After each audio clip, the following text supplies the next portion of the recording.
kita nggak perlu menjadi pakar untuk ngomong apakah kita masih butuh gelar, apakah kita mungkin cuman butuh algoritma aja. Di tahun 2025 ini kan nggak perlu butuh gelar, kita nggak perlu berpendidikan, tapi semua itu udah bisa ngomong gitu loh.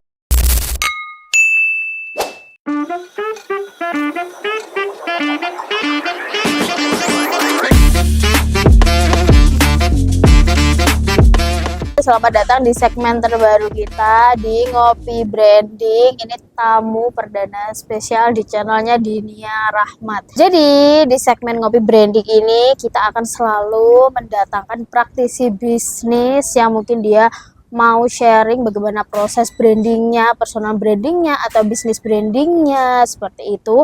Dan kita juga akan mendatangkan orang-orang yang memang pengen konsultasi face to face sama aku tentang gimana sih untuk membranding yang tepat, atau mungkin masih bingung dan lain sebagainya gitu. Untuk sekarang ini tamu spesial kita sekaligus tamu perdana kita ya. Mungkin bisa memperkenalkan diri. Terima kasih Mbak Dinia karena sudah mengundang saya di sini.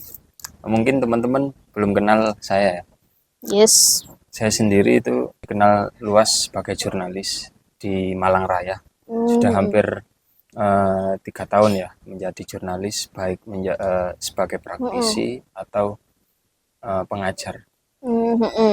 Nah, jadi alasan kita untuk mengundang Mas Rifki ini sebagai narasumber kita hari ini itu karena beliau ini tuh sudah berpengalaman ya untuk mewawancarai banyak orang di Kota Malang. Bagaimana sih positioning mereka itu dalam brandingnya itu seperti apa? Apalagi kalau sekarang itu udah marak banget dunia digital ya, yang sebenarnya kita tuh udah nggak perlu menjadi politisi atau nggak perlu menjadi apapun itu, tapi kita tuh sudah bisa membranding diri kita sebagai seperti itu. Jadi bisa dibilang tapi kita kali ini tuh apakah kita masih butuh gelar gitu loh, apakah kita mungkin cuman butuh algoritma aja di tahun 2025 ini, karena ya seperti itu kasusnya, kita nggak perlu menjadi pakar untuk ngomong, kita nggak perlu butuh gelar, kita nggak perlu berpendidikan, tapi semua itu udah bisa ngomong gitu loh.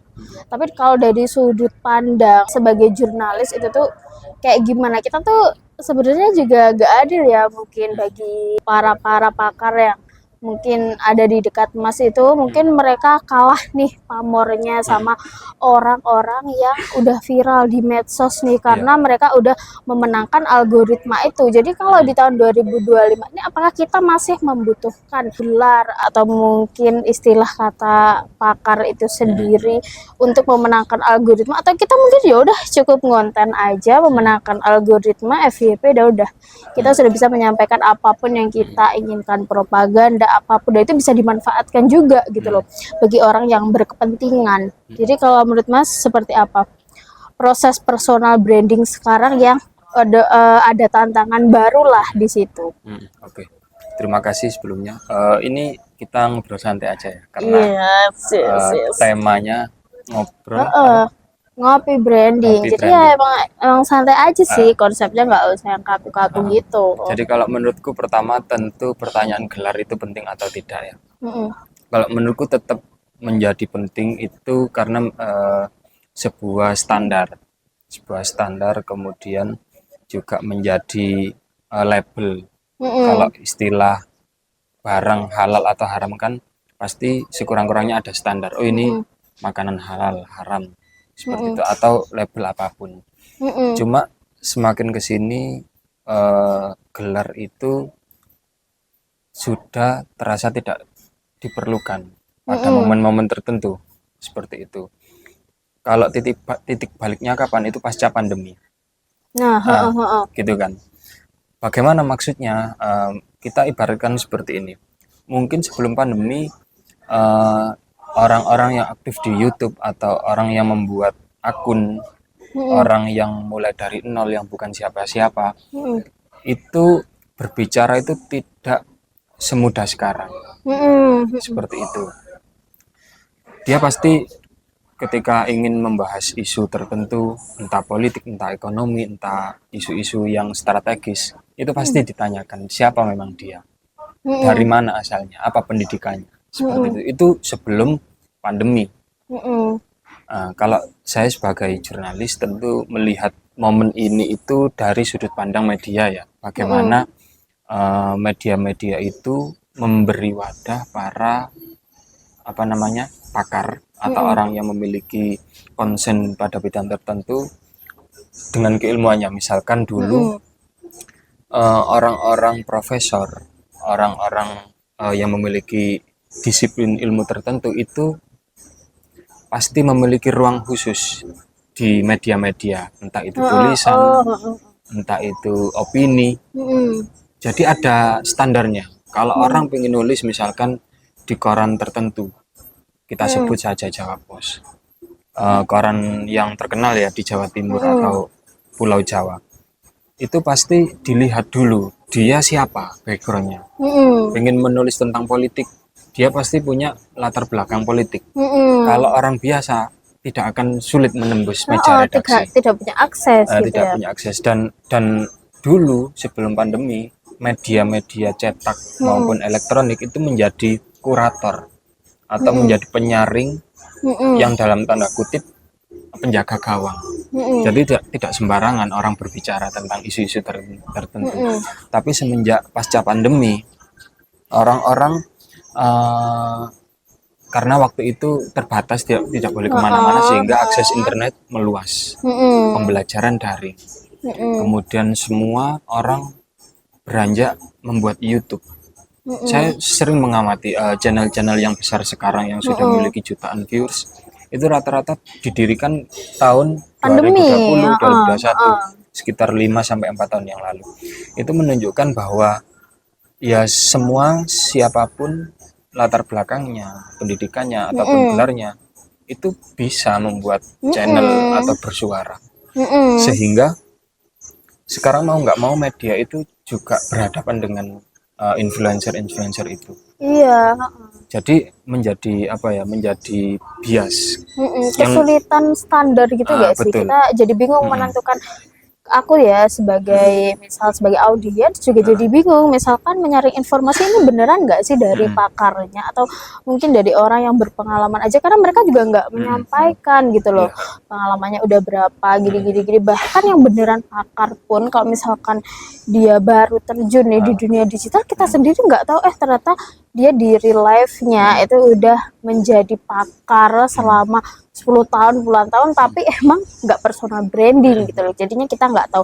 Dan itu kalah nih sama anak-anak baru yang mungkin pengalamannya baru 2-4 tahunan, yang kayak aku gini, tapi personal branding gitu loh. Sekarang ini personal branding itu ya menghadapi standar yang itu tadi ya, standar yang kita sendiri juga bingung gitu loh. Itu menurut Mas sendiri gimana? Kalau menurut saya tetap kepakaran ataupun disiplin ilmu yang dimiliki itu tetap penting ya, meskipun banyak influencer baru yang menyuarakan topik tertentu.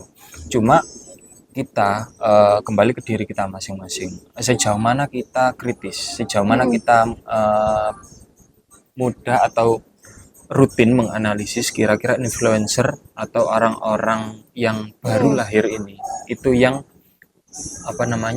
cocok untuk dianut. Iya, pantas untuk dianut seperti itu. Soalnya pernah nggak sih kalau misalkan kita scroll TikTok itu kayak kita sebenarnya nggak tahu nih dia itu udah pengalaman berapa tahun, apakah dia beneran mahir di bidang skincare, tapi dia itu ngasih saran kandungan skincare itu hanya based on mungkin dia baca jurnal iseng-iseng, atau bahkan orang yang dia itu nggak bahas jurnal sama sekali, tapi dia personal branding kan diri mereka itu sebagai sosok yang ahli untuk merekomendasikan skincare gitu loh. Itu kan juga perlu kita saring gitu kan ya. Terus kayak food vlogger contohnya, bahkan sempat ada huru-hara kan kemarin kayak food vlogger itu dia juga gak ada kepakaran di bidang itu, dia udah konsumen dan sharing pengalamannya gitu loh. Kalau di dunia media itu tuh personal branding yang seperti itu tuh valid gak sih? Masih kayak dianggap gak sih gitu loh? Ya, mungkin ini yang bisa kita jadikan uji kompetensi ya. Saya menyebutkan uji kompetensi atau validitas. Jadi kalau dibalik media entah cetak ataupun online ya, bukan media sosial ya, entah cetak ataupun online, kita sebut saja lah Jawa Pos, Tempo, Kompas, Republika dan sejenisnya itu pasti memiliki standar kurasi itu. Ada redaktur profesional. Mana naskah-naskah atau opini atau pemikiran orang yang pantas untuk dinaikkan, diterbitkan kan gitu. Jadi lewat meja redaktur, lewat kurasi kalau aku menyebutnya kurasi redaktur. Kalau lolos dari ratusan tulisan misalkan, oh ini cocok, nggak harus profesor, orang yang memang concern di situ misalkan kayak Zainal Arifin Muchtar, dia khusus penulis yang concern disiplinnya hukum tata negara seperti Prof Mahfud, Prof Jimli Sidiki itu hukum tata negara semua gitu. Kemudian ataupun tokoh-tokoh yang lain di media. Bagaimana cara memberikan validitas para influencer ini di media sosial? Siapa yang memberikan?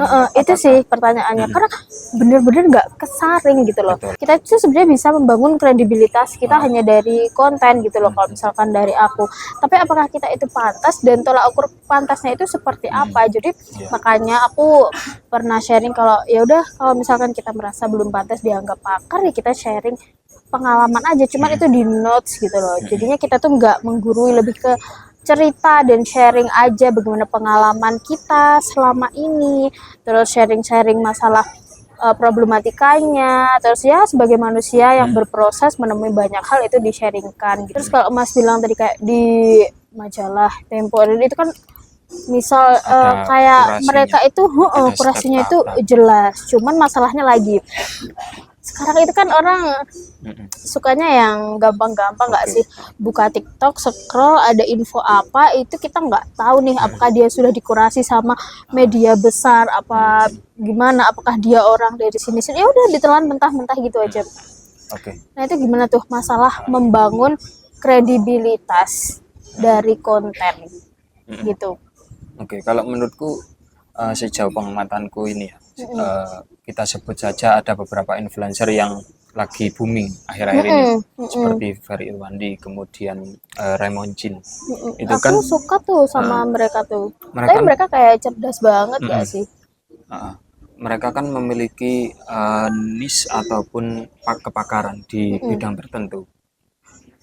Bagaimana pertanyaannya di awal tadi? Bagaimana cara menguji mereka menjadi pakar ataupun orang yang layak dianut di media sosial, karena tidak ada yang bisa memvalidasi seperti di media cetak ataupun online kayak redaktur lah.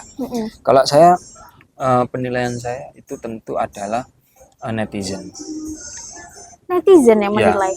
Gini, nanti alurnya pasti sama seperti media cetak. Kenapa media cetak ataupun online itu sudah perlahan tidak diminati, tidak populer? Karena opini-opini yang terbit tidak ada yang bisa memberikan feedback. Ya, terbit nggak bisa memberikan catatan. Tapi influencer-influencer seperti Ferry Irwandi, Raymond Jin itu mereka ngasih ruang kan, ngasih ruang untuk diskusi di situ. Komen. Jadi diuji di situ seberapa jauh pemahaman dia terkait topik yang dibicarakan. Kan Ferry Irwandi itu tidak hanya topik ekonomi ya, politik, sepak bola, bahkan mistis pun, dukun itu diladeni. Dilogikakan nggak sih sama dia? Diladeni sama Ferry Irwandi. Itu diuji di situ. Sejauh mana pemikiran dia, pandangan dia terhadap topik tertentu. Kalau kuat, kalau berdasarkan data, berdasarkan ilmu, dia akan menang. Menang bukan berarti paling benar ya. Dalam artian, oh ini bisa diterima.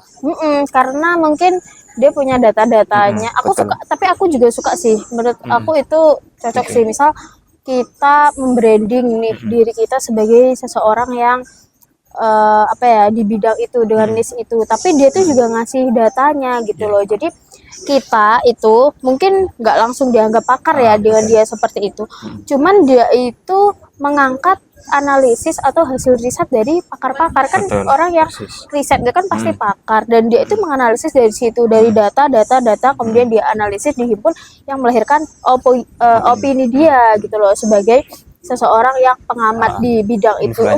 Aku setuju sih sama itu. Berarti menurut Mas, indikator kepakaran atau mungkin bagaimana seorang yang personal brandingnya di suatu bidang itu bisa dipercaya, itu mungkin dari bagaimana dia bisa menyajikan data-data atau sesuatu yang memperkuat asumsinya gitu ya. Betul. Terus dia menganalisis. Dan saya garis bawahi. Sebentar, jangan lupa diminum. Oh iya. Karena kita udah ngobrol seasik itu sampai kita lupa untuk meminum. Jadi perlu digarisbawahi juga, netizen di sini itu tentu bukan netizen yang kita bayangkan ya, semrawut, kemudian bicaranya kotor, kata-katanya tidak sopan, tidak, karena setiap influencer memiliki pengikutnya masing-masing. Dan itu juga tersaring nggak sih? Tersaring. Orang yang nggak suka misalkan Ferry Irwandi, dia akan tidak mengikuti karena pembahasannya mungkin berat, tidak cocok, nggak paham.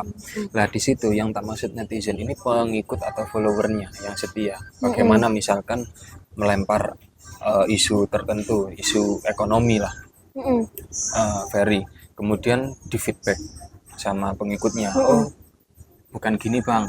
Terus Ferry memberikan feedback lagi dan di situ ada namanya diskursus. Dan itu yang tidak dialami media online atau cetak, sehingga kekurangannya Itu di situ. sih ya.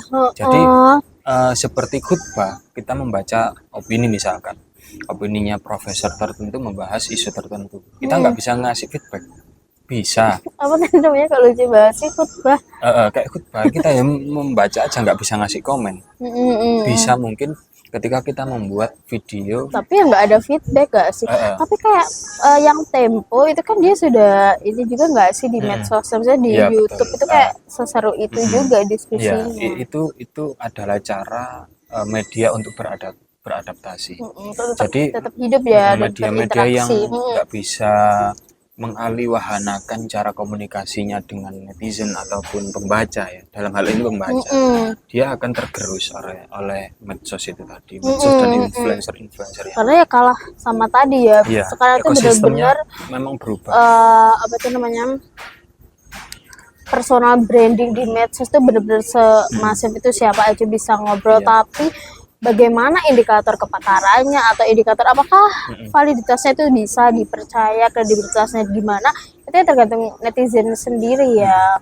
Kayak mungkin kamu tipe audiens yang ya udah asumsinya mentah-mentah kamu telan, atau mungkin kamu audiens yang sekritis itu untuk membandingkan data-data juga. Kamu bisa memilih nih siapa influencer atau tokoh-tokoh yang ingin kamu percaya di media sosial. Dari hasil personal branding mereka, siapa nih yang bisa kamu percaya? Mungkin kamu percaya sama aku, kamu bahkan selalu subscribe di channel ini karena kamu setuju sama topik-topik yang kita bahas.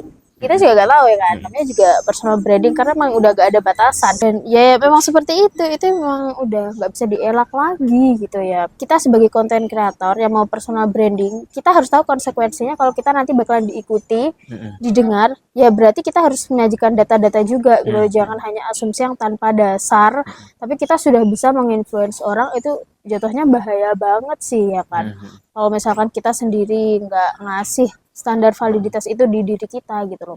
Terus pertanyaan yang terakhir nih, jadi intinya kita butuh gelar gak nih buat personal branding di media sosial, atau cukup dengan memenangkan algoritma dan ya semuanya kan terjadi, kita bisa menginfluence, kita bisa menjadi pakar, kita bisa menjadi apapun. Butuh gelar gak nih? Kalau secara profesional ya, secara kita berbicara profesional, kemudian kerjasama ataupun hal-hal yang lain, itu tentu gelar. Tapi gelar ini aku rasa seperti identitas agama, kita nggak perlu menunjukkan. Semua orang punya KTP dan kolom agama itu pasti ada kan isinya, dan itu cukup di belakang aja. Baru kalau misal orang pengen tahu siapa kita, baru kita tunjukkan.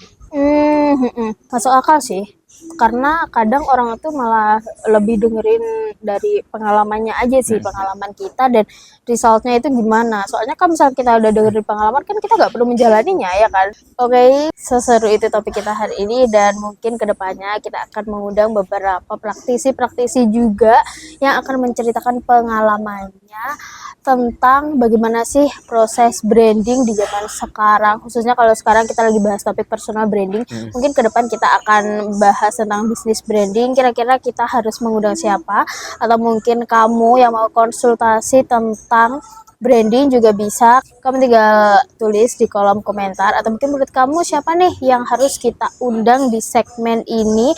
Komen juga di kolom komentar. Atau kamu bisa cek di deskripsi dan kirim email kamu ke kita. Sekian untuk pembahasan kita kali ini. Ya emang santai aja sih konsepnya, biar kita itu ya sharing gitu kan konsepnya. Nah, sekian untuk segmen ngopi branding kita kali ini. Jangan lupa untuk subscribe biar aku juga semangat sharing-sharing ke kalian, dan semoga podcast kita kali ini bermanfaat untuk kalian semua teman-teman yang lagi nonton channel ini.